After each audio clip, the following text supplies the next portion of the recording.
What's going on, YouTube? So today we'll be replacing the radiator in my 2001 Chevy Silverado.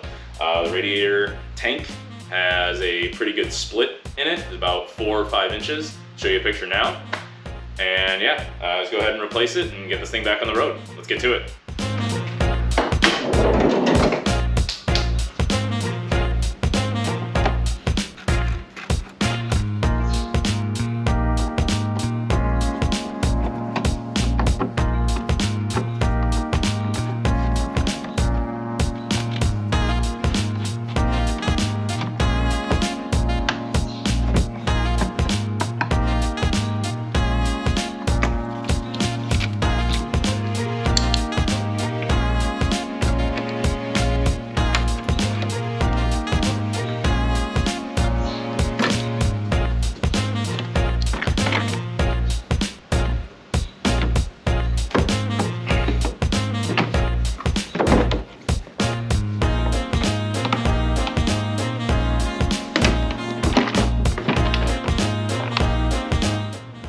So the drain petcock is right here. Go ahead and open that, and it's in a lovely position right over a frame rail, so it's going to go ahead and split the flow across both sides. Do your best to catch it. And I've got a couple pans set up on the bottom.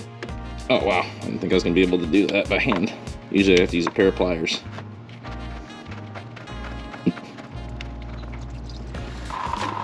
Alright, well, she's pissing, but there she goes.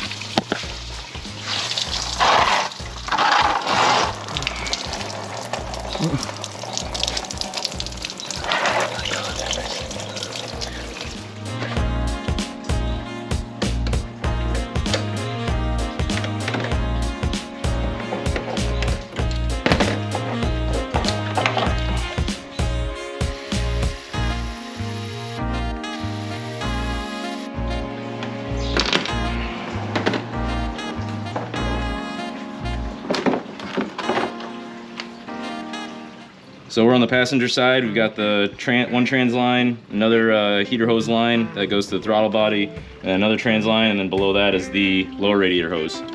So go ahead and do a pinch clamp on this guy.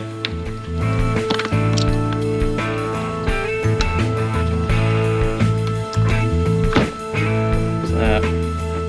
These little plastic covers, you don't want to lose these or break them. They hold these little E-clips in. So these E-clips are a little bit interesting that hold in the trans line. Generally I have to pull them out completely in order for me to remove the trans line completely, and then I can partially install them, shove the line in, and then I can push it all the way down. We'll see how this one works out, but I'm going to fully remove these. Try not to lose these. These are rather important. Let's try to get a little pick. Actually, see if we can work the line just to make sure that it's free. Kind of get underneath of it. I know I can't really show you guys a good image of this. It's kind of a bugger. So I guess push the line in, move it in and out to try to free that clip up. Now I can at least maneuver the clip around in its slot. Maybe I can get my pick under it. Don't know. It's probably going to be the longest part of this job, is honestly finagling with these stupid clips. You'll probably stab yourself a couple times too.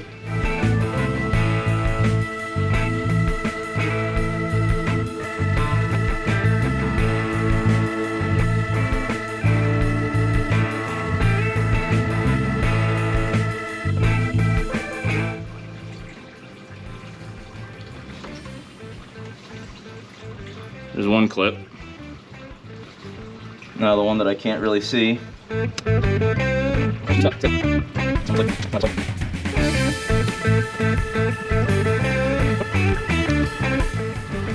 Okay.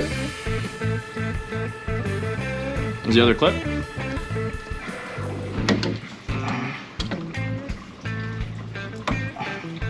There we go. That's what I wanted to do. Make sure you got another pan under here before you undo the lower radiator hose. This thing's gonna probably gush out everything else. There it goes.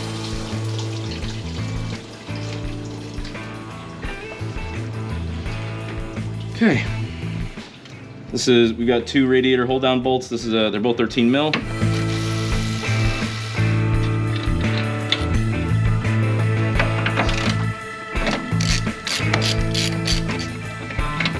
Realistically, all I have left to do is pop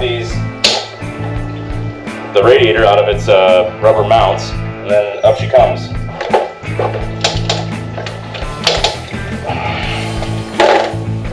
So we got both radiators here. This is the old one, this is the new one. This is a Denso unit I picked up. Just go ahead and make sure all of your ports are the same. So we've got our auto transmission cooler lines on the right side. This little clip for the shrouds. Our upper and lower radiator hose mounts are the same. There are 2 different models for Silverados. This is a 28.5-inch core length. They also make a 34-inch one. So just make sure you get the right one for you. Go ahead and you want to transfer these rubber isolators to the new one. There's these little plastic sleeves that allow the bottom isolators to stay rather tight around those bottom pegs, so you just got to go ahead and take these off.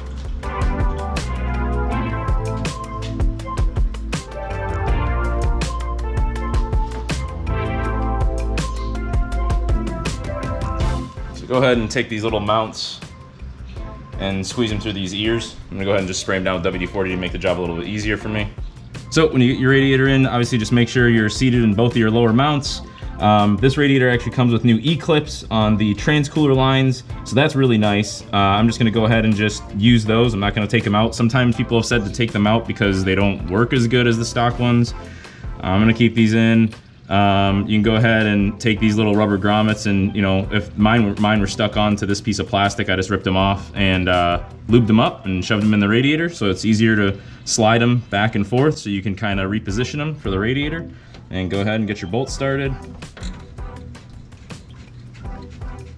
We're gonna go ahead and start with getting the lower hose on. I did not change the hoses on this car. They're still fine, and I'm not changing the clamps out. I actually like the pinch clamps, the worm style clamps. I've had them back out on me before, and it's a personal preference, I think.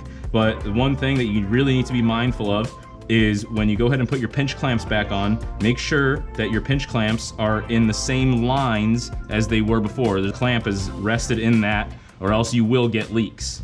Let's go ahead and clip these lines on, the auto trans lines on. Actually, go ahead, before you do that, just go ahead and wipe them off just so there's no crud on there. Again, just use some WD-40 and a rag.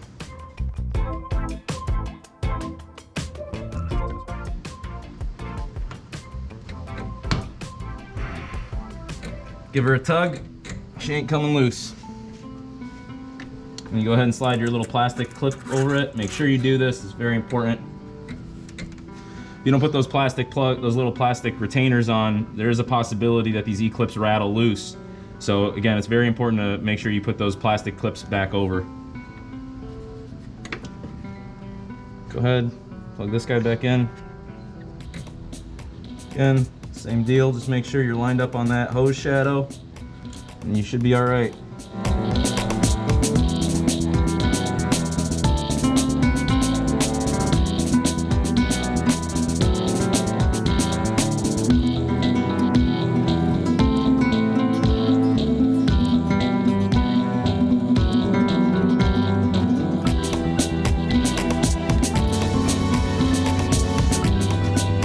Go ahead and place our shroud back in place, our lower shroud.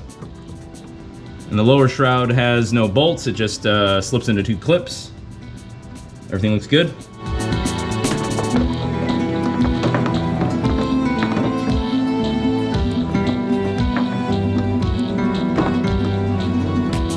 Top shroud, there's probably some push pins that are on here, but mine didn't have any.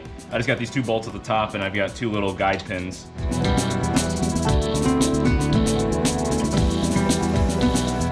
Go ahead, attach our upper hose back on. Give the little thing a clean, just to wipe down inside the hose.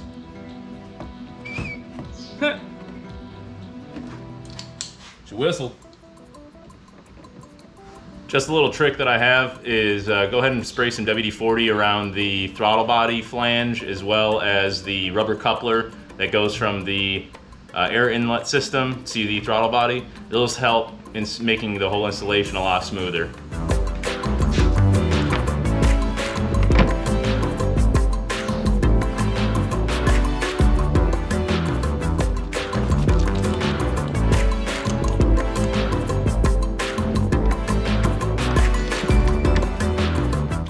So that's how you change the radiator on your 2001 Chevy Silverado.